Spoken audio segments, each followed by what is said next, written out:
More unexpected fun. I'm gonna do that top piece. This will go inside and I'll just tack it once I get it in there. Yet another fix that we just can't leave alone. That's going to add some more time to it. Hopefully have it wrapped up today though. This is rust that we didn't see on the bottom of the driver's side door. So Danny Danger came up with the idea of taking this flat bar and going behind it and welding it out, getting that structural rigidity back in there and filling some of these pinholes.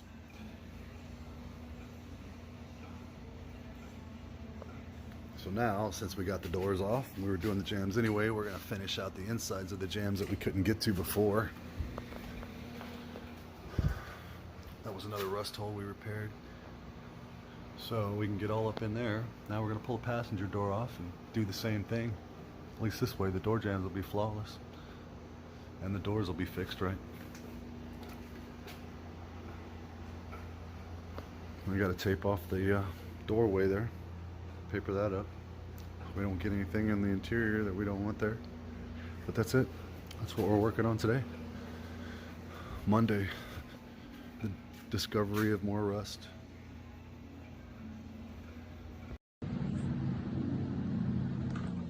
So I lied. This door is in pretty bad shape. There's the little holes in the front.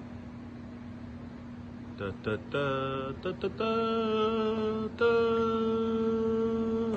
Okay, that's it there. But then we go under here.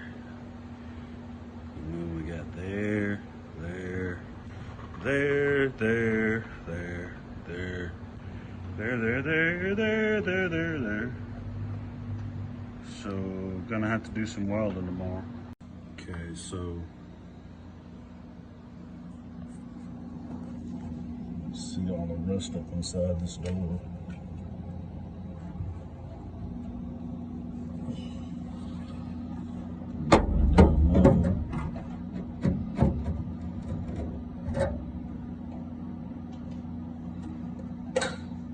See daylight all the way.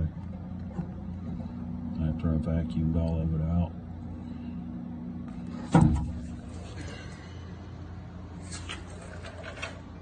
I was going to clean this just with the Ospo. Not sure what to do with this bottom now.